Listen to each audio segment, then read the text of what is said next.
Perkenalkan, nama saya Stefanus Aldo, NIM saya 19104168661. Kelas A1 pagi, UTS Analisis Lingkungan Bisnis. Dosen Pak Adi Mursalim, SEMM. Soal yang pertama, sebutkan dan jelaskan apa yang dimaksud dengan analisis lingkungan bisnis. Business environment atau lingkungan bisnis adalah kondisi yang terjadi di sekitar bisnis atau perusahaan yang dapat mempengaruhi laju usaha tersebut. Hal ini penting untuk menjadi perhatian perusahaan karena mempengaruhi performa perusahaan. Analisis lingkungan bisnis adalah suatu proses yang digunakan perencanaan strategi untuk memantau lingkungan bisnis dalam menentukan peluang atau ancaman. Meskipun perusahaan satu dengan yang lain terlihat tidak saling berhubungan dalam satu lingkungan bisnis, mereka saling berkaitan, saling mempengaruhi, dan saling bersaing. Soal yang nomor 2, jelaskan mengapa perlu melakukan analisis lingkungan bisnis. Mengapa lingkungan bisnis perlu dianalisis? Yang pertama, jawaban saya di sini agar membuat strategi dapat mengantisipasi setiap kesempatan dan membantu mengembangkan sistem pemecahan sedini mungkin terhadap faktor-faktor lingkungan yang dianggap mengancam tujuan perusahaan atau early warning system. Yang kedua, untuk dapat mengefektifkan proses manajemen strategi karena dengan melakukan analisis lingkungan bisnis yang akan diperoleh lebih efektif. Yang ketiga, untuk membantu manajer dalam meramalkan dampak lingkungan bisnis terhadap perkembangan perusahaan. Lanjut ke soal yang nomor 3, apa yang dimaksud dengan PATLI? PATLI analisis adalah metode analisis yang digunakan untuk mengidentifikasi faktor-faktor eksternal yang mempengaruhi suatu organisasi. PATLI analisis dapat digunakan untuk mempertimbangkan faktor-faktor permasalahan eksternal yaitu politikal, ekonomis, sosial, teknologi, legal, dan environment. Lanjut ke soal yang nomor 4, apa yang dimaksud dengan non-market strategi?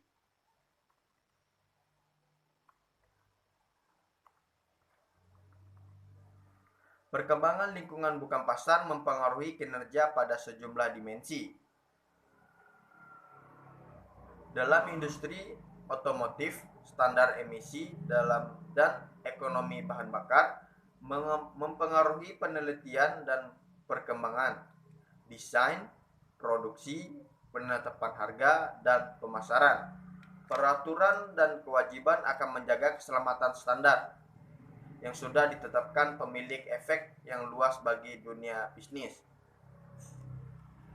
Analisis lingkungan bukan pasar. 4I. Lingkungan bukan pasar perusahaan dikategorikan oleh 4I, yaitu isu atau persoalan pokok, interest atau kepentingan, institution atau institusi, dan information atau informasi.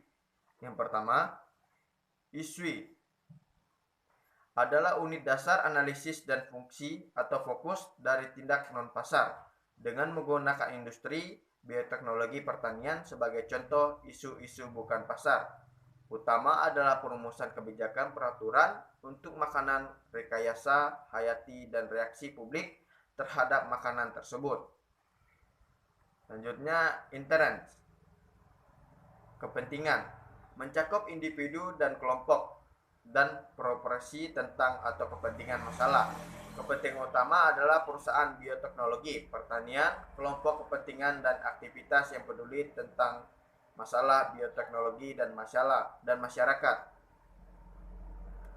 Selanjutnya, institution atau institusi didefinisikan oleh Douglas North tahun 1990 sebagai aturan main dalam masyarakat yang membantu interaksi manusia. Institusi pemerintah termasuk entitas seperti badan legislatif dan badan pengatur. Lembaga non-pemerintah tersebut media berita yang memberikan informasi kepada masyarakat serta sentimen publik yang terdiri dari harapan masyarakat dan normal perilaku yang muncul dari etika dan budaya. Yang terakhir, information atau informasi berkaitan dengan apa yang diketahui oleh atau dipercayai oleh para pejabat dan penjabat lembaga tentang masalah dan kekuatan yang mempengaruhi perkembangan mereka. Informasi berkaitan dengan risiko yang terkait dengan produk individu dan dengan teknologi itu sendiri. Yang kelima, soal yang kelima, pandemi COVID-19 ini termasuk dalam lingkungan internal dan eksternal. Jelaskan alasannya.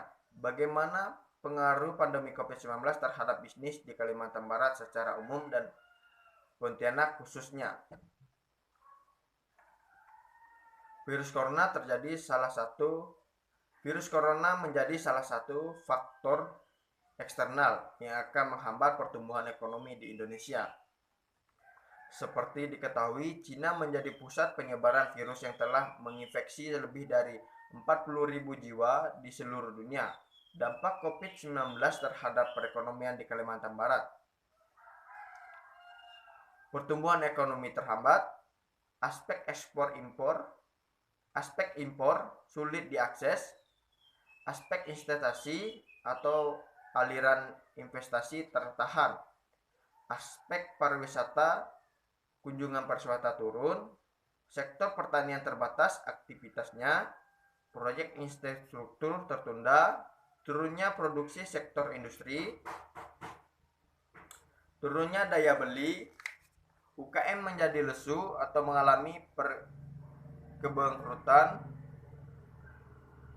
kenaikan harga barang mengakibatkan inflasi tinggi. Dampak sosial. Yang pertama,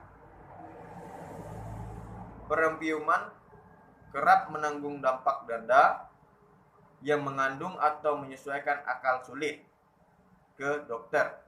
Work from home sambil beraktivitas selain di rumah. Perubahan pola kerja menyesuaikan pola kerja dengan beban kerja di rumah.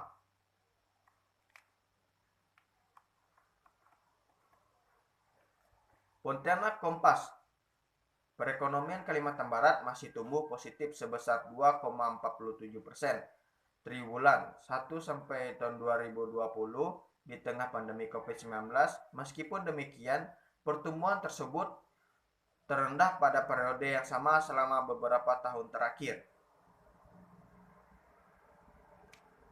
Berdasarkan data yang dirilis Badan Pusat Statistik BPJS Provinsi Kalimantan Barat, Selasa 5 Mei 2020, pertumbuhan ekonomi Kalimantan Barat triwulan 1 sampai tahun 2020 terendah jika dibandingkan setidaknya sejak tahun 2014 pada periode yang sama.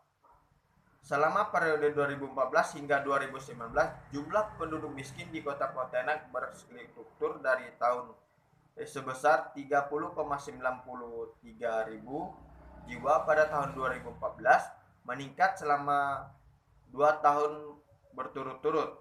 Hingga di tahun 2016, jumlah penduduk miskin tercatat sebesar 34,11 ribu jiwa. Namun 3 tahun terakhir sejak tahun 2017 jumlah terus mengalami penurunan hingga di tahun 2019 menjadi 31,46%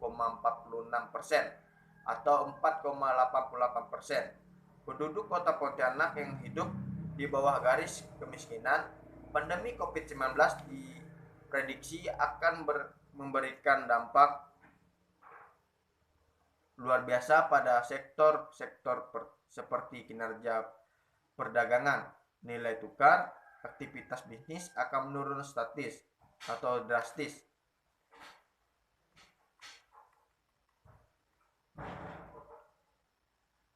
Lanjut ke soal nomor 6. Coba buka link YouTube dan tulis analisis lingkungan bisnis dan lingkungan pastel. Review isi kedua video yang Anda tonton tersebut. Lingkungan imperen dapat diartikan sebagai saluran unsur-unsur yang dapat saling berhubungan dan saling mempengaruhi terhadap suatu keadaan dan kegiatan tertentu.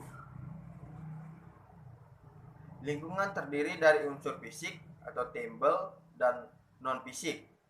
Di dalam dunia bisnis, unsur fisik misalnya teknologi kondisi, alam dan pemasok, sedangkan unsur non-fisik dapat berubah adat istiadat masyarakat, kondisi ekonomi, dan lain-lain. Lingkungan eksternal terbagi atas dua sudut panjang, yaitu berdasarkan mikro dan makro. Lingkungan internal bisnis. Lingkungan internal bisnis adalah segala macam aspek yang mendukung atau juga dapat menjadi penghambat kegiatan improvisasi perusahaan. Lingkungan ini dapat digunakan untuk menentukan kekuatan strat perusahaan dan juga mempengaruhi kelemahan weakness dari perusahaan. Lingkungan eksternal bisnis, sudut pandang makro. Lingkungan eksternal bisnis, sudut pandangan makro. Adapun termasuk ke dalam lingkungan eksternal bisnis dapat dalam sudut pandangan ekonomi makro, antara lain lingkungan perekonomian, lingkungan teknologi, lingkungan sosial dan budaya, lingkungan hukum dan politik, lingkungan global, lingkungan demografi, dan lingkungan industri atau ancaman dan peluang. Pasti, analisis adalah metode manajemen risiko dan digunakan untuk mengevaluasi lingkungan internal bisnis. Analisis ini dilakukan memecahkan peluang dan risiko menjadi faktor-faktor berikut. Pertama, ada politik atau faktor politik, ekonomi faktor atau faktor ekonomi, sosial faktor, yang keempat, teknologi faktor, yang kelima, legal faktor, yang keenam, environmental faktor, yang ketujuh, ringkas bab 1 dan bab 2.